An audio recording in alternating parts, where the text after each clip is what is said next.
Hey everybody, it's Mike with the 1974 GMC Motorhome. Just show you another little thing here. So I had some antifreeze that ended up mixed with some oil, some other things, and just kind of let it sit in this bucket. And oil lighter than water, lighter than antifreeze, and so it floats to the surface.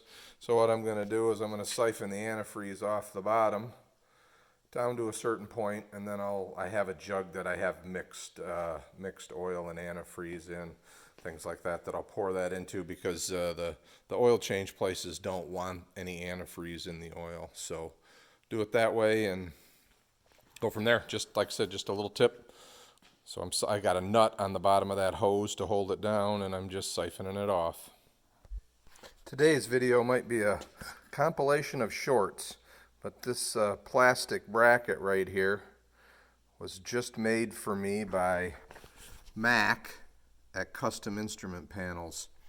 So my coach had a replacement dash. I think I've showed it to you before, and the Prindle indicator was broken off. That there was a plastic bracket, basically this one, that held it in place, and I mean, this is old. I don't know how long ago this was made, but like probably 1993, something like that. And I called Mac, and he said send me his old one and he'd make me a new one. And he did just that. What a great service. And so like I said, if he's also the guy that makes the Mac Daddy dash, the big dash with the extra wing on it. Some pretty cool stuff. So I just wanted to give him a shout out. Thanks again, Mac.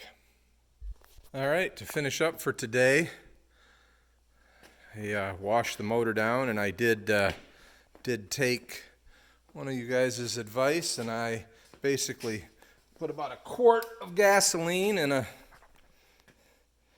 just an oil drip pan that I set underneath kind of the drip zone, and I just worked my way around and kind of cleaned up the block as best I could, and basically all the grease is off and then when I was all done, then I did take my brake cleaner and sprayed it down good so that all the oily residue was gone.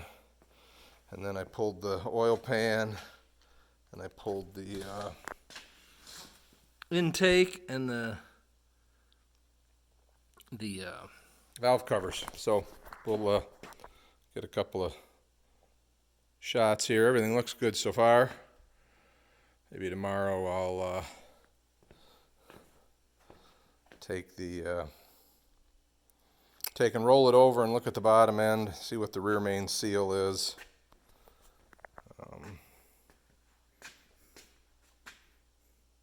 You'll note for my wash job, I plugged off the 2 oil holes there. You can see the oil sump hanging down.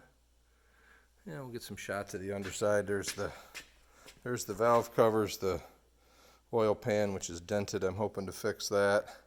There's the bottom of the intake, and there's the start of what Jim Bounds calls the cookies.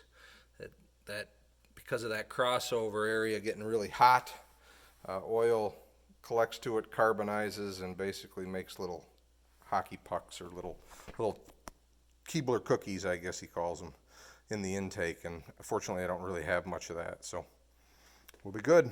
All right, everybody, have a terrific day, and probably see you tomorrow. Bye.